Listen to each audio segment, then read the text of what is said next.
Então, gente, a resenha de hoje é sobre o filme Anônimo. É um filme que saiu agora em 2021, bem recente, né, ano passado. E, enfim, filmaço. E a gente veio aqui falar pra vocês um pouquinho dele. Por que a gente acha que vocês também deveriam assistir. Porque assim, o início do filme, assim, tem a cena de abertura ali com o interrogatório, né, tá todo arrebentado, né, abrindo o Isso é enlatado legal. pra um gatinho. Começa quase pelo fim, né? Exato, o pessoal perguntando quem é você, né? Aí ele inicia a história dele, né? Aquela vida pacata, cotidiana, tanto é que as cenas iniciais ele ia falando do dia a dia comum de uma pessoa. Né? Aquela coisa que a gente faz todo dia, né? Acorda, toma café, vai trabalhar, volta. Até que, num dado momento, tentam roubar a casa dele, né? Durante a noite. Aí acontece que ele desperta, vai ver o que é, aí enxerga lá os dois meliantes, né? Furtando. Ele acaba sendo surpreendido. Acaba que o filho dele também se intromete no meio ali, tenta dar uma de herói. Quando o filho dele pega um dos bandidos, né? Porque era um casal de bandidos, né? A mulher que tava com a arma, ela vai na direção do garoto e aponta como se fosse atirar. Ele vem por trás com um taco de golfe e ele se prepara pra bater. Só que aí, no milésimo de segundo, ele simplesmente desiste. E aí ele manda o filho soltar o bandido, né? O filho ainda toma um socão, né? Na cara e tal. E aí os bandidos vão embora, né? Vão embora e falam assim, a gente escolheu a casa errada. Que não tinha nada pra roubar praticamente, só levaram o relógio dele, né? E uns trocados. Uns trocados. E nesse filme não. O personagem principal, que é o Hutch, né? A gente vai descobrindo ao longo do filme que ele já foi um agente especial de alguma dessas empresas governamentais de 3 letras. E ele, tipo, é um cara super comum, assim, né? Não tem corpão, é um cara super simples, parece aquele tiozinho. E, cara, quando o filme começa, e quando ele começa a ação, na verdade, né? Começa a mostrar. Você vê, assim, tem cenas de briga e que ele apanha muito. Ele bate também, mas ele apanha muito. Então, assim, passa muito mais realidade, sabe? Eu gostei muito desse aspecto. Super concordo. Porque, assim, o início do filme, aí acontece esse evento do assalto e ele acaba sendo um Palerma da vez, né? Porque ele não reage. O policial que vai à casa dele, né? Por causa do chamado, acaba falando, pô, se fosse minha casa, né? Eu teria quebrado ele. O vizinho também faz o mesmo comentário. E quando ele vai pra firma do sogro, o sogro e o cunhado, se fosse comigo, não teria acontecido isso, né? Inclusive o cunhado dá uma arma pra ele e inclusive essa arma é super importante no filme. Dá uma arma pra ele e fala assim, cuide bem da minha irmã. Aí ele pega a arma e guarda no congelador. Aí, enfim, de volta pra esse ciclo pacato, né? Ele volta pra vida cotidiana dele até que, num dado momento, ele chega em casa e a coisa mais linda do mundo, que é a filha dele, fala assim, ô pai, eu acho que os ladrões que vieram aqui roubaram minha pulseira de gatinho. Aí já era. Aí foi como matar o cachorro do John Wick, velho. Isso que eu ia falar. Foi praticamente essa comparação que eu fiz quando eu tava assistindo. Eu falei, caramba, quando não é o doguinho, é a criancinha. Eu lembrei também da Inês Brasil. Não mexe com a criança não, que pela criança eu dou minha vida. Daí ele vai pra casa desse casal, ele descobre um apartamento e chega lá, ele surpreende os dois, aí dá uma coronhada, né, no cara, pega o relógio de volta e pede a pulseira. E eles ficam, não tem pulseira, não tem pulseira. E aí eles escutam o bebê chorando. E aí ele vai andando pelo corredor até chegar no quarto, ele abre, encontra o bebê, e aí o casal fica, pelo amor de Deus, não faz nada com ela, não faz nada com ela, deixa a gente em paz. E aí ele, né, meio que tem aquele clarão assim na mente, aí ele sai, larga os dois pra lá e sai. E aí ele resolve ir pra casa, pega o ônibus e vai pra casa. Mas ele ainda estava com aquele comichão, né, aquela coisa ali, porque ele não conseguiu a vingança que ele queria, mas ele queria descontar aquilo em alguém. E a gente tem a oportunidade exatamente aí. A primeira cena, assim, mais legal do filme começa nesse momento, né? Porque ele tá lá no fundo do ônibus, só indo pra casa, mas ele ainda tá ali, com aquilo ali na cabeça. E aí, de repente, rola um acidente, né? Um carro cheio de os caras, um monte de playboyzinho, tudo, né? Tudo bêbado. Mas eram tudo, enfim, bandidinho, né? O carro deles bate, assim, do lado do ônibus. Aí eles resolvem entrar no ônibus. E o ônibus tava bem vazio, né? Tinha só ele, uma menina e a motorista. Eles ficavam batendo na porta do ônibus pra entrar e a motorista ficava lá pensando, né? Abra ou não abre? Abra ou não abre? E ele lá no fundo pensando. Dizem que Deus, quando fecha uma porta, é pra abrir uma outra bem maior, né? Aí ele ficou pensando, Deus, por favor, abre essa porta.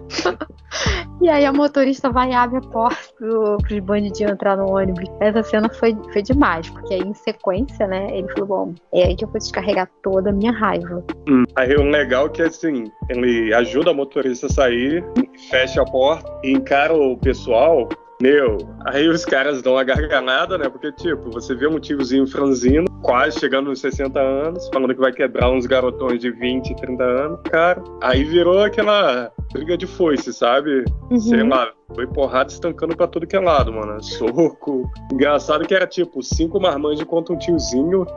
Ele te apanhava e dava, batia, dava com a cara dos caras no ferro do ônibus, até que ele é esfaqueado, né? E o pessoal tá caindo pra fora do ônibus, quebrando a janela. Mas o cara tava no instinto, assim, da destruição, né? Volta, aí dessa vez ele já começa a bagunçar, né? Pega a faca que tava enfiada no abdômen e começa. Corta a traqueia de um, enfia no pulso de outro, corta a perna, aniquila, mano. Só sei que no final, ele viu o cara sufocando ali no próprio sangue, aí ele foi resolver ajudar, né? Cara, ele fez uma traqueostomia no ônibus. Mano, e depois foi embora.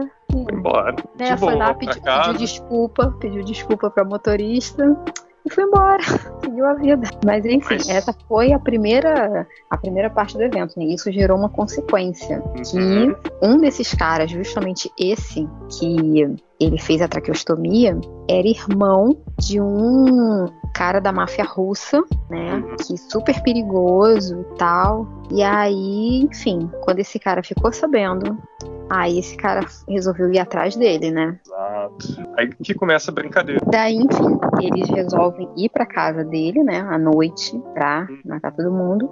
E, obviamente, que ele já tava ali sacando, enfim. O que ele faz? Aliás, a família tava jantando, né, eu ia jantar, e ele começa a perceber um movimento estranho na rua, então ele pega toda a família, manda pro porão, e aí ele bota a família lá e ele vai enfrentar os caras. E assim, ele arrebenta a escada também, né, deixa quase todo mundo morto, também apanha novamente, porque ele não é nenhum John Wick, mas enfim. E aí nesse momento é que ele tenta explicar, né, pra um dos bandidos o que ele era, porque pergunta pra ele, né, quem é você? E ele sempre responde, ninguém. E aí ele tenta explicar, né, que ele na verdade era um agente de uma dessas agências aí de 3 letras, né, e que ele era sempre chamado de auditor, que era o último recurso que essas agências mandavam quando elas não conseguiam resolver o problema. Ele era o último recurso. Enfim, daí ele pega a família dele lá no porão, manda a mulher e as crianças para algum lugar para se proteger e ele fala com ela, vou resolver isso e depois a gente conversa para saber como é que vai ficar a nossa situação. E aí ele vai, pega aqueles bandidos que ele chegou a matar ali na casa dele, bota todo mundo no porão e incendeia a casa. Então o fogo vai embora, pega lá umas barras de ouro que ele tinha escondido e vai embora, vai resolver a vida dele, vai tentar resolver esse problema. E aí o pai dele recebe a visita, né, de 2 bandidos, mas mata os 2 e essa cena foi muito legal. Depois que avisa o pai mata aqueles 2 caras ali no asilo, ele vai até a agência, né, do sogrão e leva as barras de ouros e compra a agência, compra um local. Por que ele comprou? Porque ele já pensava em construir ali um local de batalha final, né? Onde que ele ia resolver o problema dele com o Yula, né? O chefe da máfia russa. Aí ele basicamente transforma o local em um campo minado, né? Planta várias armadilhas e saindo dali, ele já vai direto lá no covil do grande boss, né? Do Big Boss, o Yula. Vai na casa do cara, queima o que eles chamam de bochak, alguma coisa assim, né? Enfim, queima o dinheiro da máfia russa. Porque esse cara, ele era responsável pelo dinheiro da máfia, né? E aí ele foi lá e queimou o dinheiro todo. Queimou o dinheiro da máfia russa, queimou os quadros que o Yulian colecionava. Aí depois de tacar fogo lá na casa do Yulian, ele vai direto aonde? Lá no bar. E tava o Yulian lá cantando, né? Nelson Gonçalves. E o nosso Hutch estava simplesmente sentado ali no bar, vendo o cara cantar. Então, o cara tá lá cantando muito bem. Quando termina de cantar, ele dá de cara com quem? Com o Hutch ali, comendo, super de boa, e aí ele vai na direção dele e fala, nossa, coragem. Ele nem tanto, nem tanto. Enfim, um monte de guarda-costas cerca ele, né? Ele fala, ó, eu queria conversar com você sozinho. Aí ele tira um guardanapo assim de cima da mesa, e aí tem uma armadilha, né? Presa no dedo dele. Se ele puxasse, explodia e matava todo mundo ali. Aí ele manda, o Julia manda os seus guarda-costas saírem e ele começa a conversar, e aí ele conta, né, pra ele que ele queimou todo o dinheiro, né,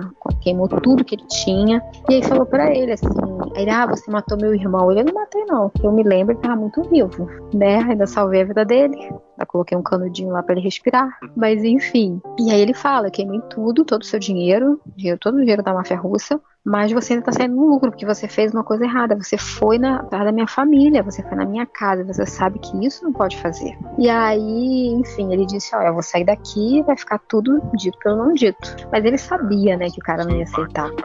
Aí ele levantou, pegou essa tipo bomba, né, como se fosse uma granada, né, que ele tava segurando. Ele pegou e foi embora. Foi embora. Quando ele entrou no carro, aí veio o Yulia com todo mundo atrás dele. E aí ele foi dirigindo que nem um doido até lá pro galpão que ele comprou, né, do sogro, que ele tinha deixado aquele preparado, né, como uma armadilha, e os caras atrás dele. E aí, quando ele chega lá, ele descobre que ele vai ter ajuda também, né, do pai e desse amigo, que aparentemente também já tinha trabalhado com ele, né, no passado, que vivia meio que escondido, e eles começam a enfrentar, e ali ele tinha deixado, como você disse mesmo, né, ele tinha feito várias armadilhas, e a gente vê como que ele se planejou, né? É isso. Depois que ele leva pra tocar e ali, né, era tudo parte do plano, né, transformar a empresa num campo minado, né, porque quando os russos invadem pra ir atrás do Hutch, é o cara pisando em granada, bomba, é doideira.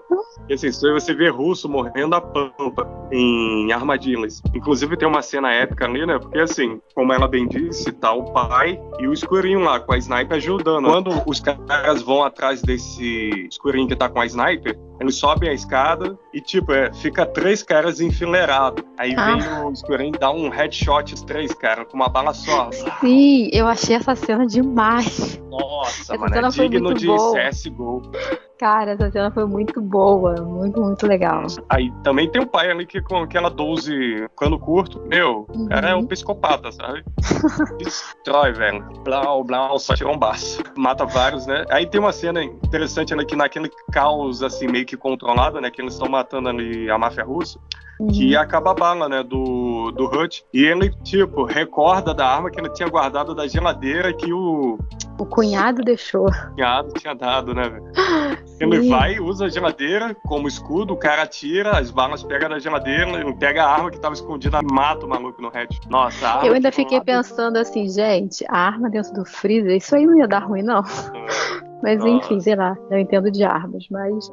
e aí, por fim, né, eles matam todo mundo, só sobra justamente quem? O chefão, né, o Big Boss. E aí, tá todo mundo sem munição, né? O velho ficou sem munição, o amigo dele ficou sem munição, inclusive tinha tomado até um tiro. E ele também estava sem munição. A única coisa que sobrou foi o quê? Foi exatamente aquela bomba lá que ele tinha levado pro restaurante pra ameaçar o cara. Foi só o que sobrou. Então ele pegou um escudo de... Eu não sei que material era aquele, né? Mas era tipo, parecia um vidro assim, mas a prova de bala, alguma coisa do tipo. E ele prende, né, essa bomba ali, e ele fala assim, alguém vai morrer hoje. E aí ele vai na direção do cara, o cara atirando nele, e ele vai e puxa o pino e explode a cara do homem. E assim eles matam todo mundo. E a gente só escuta o barulho dos carros de polícia chegando, né? E aí ele fala pro pai e pro amigo, não, vão embora porque eu resolvo, deixa comigo. Aí aparece um gatinho, tá no meio daquele monte de corpo. Ele pega esse gatinho, ele vai lá no armário, tranquilamente, gente, tudo com maior tranquilidade. Pega lá uma latinha acho que é de atum, pega um abridor de latas, põe no bolso da jaqueta e vai pra fora pra encontrar a polícia. E aí a gente volta pra aquela cena inicial, né? Dele lá, colocando comida pro gatinho e os policiais interrogando ele, perguntando, então, quem é você? E ele responde, sempre responde, ninguém. E ele sempre fala ninguém também, é legal ressaltar, porque em inglês o nome do filme é Nobody, que é ninguém. Em português que ficou com o título de anônimo. Mas, e aí eles falam, mas isso não responde muita coisa ali. Gente, responde sim. E aí, ao mesmo tempo, os celulares dos policiais tocam, eles atendem, recebem a ligação de alguém que a gente não sabe quem, mas eles simplesmente fazem uma cara, né, de que, acho que fizemos besteira, acho que prendemos uma pessoa errada. Só que, enfim, o filme é muito bom, vale muito a pena, tipo, 1h30 só, né, é muita coisa, em 1h30 acontecem muitas coisas, não é um filme parado de forma nenhuma, assim, é um filme bem, tem ação o tempo inteiro, e é muito legal de assistir. Então, assim, dá pra pegar um dia aí que, sabe, um domingo meio tedioso e assistir Anônimo, porque vale muito a pena. E pronto.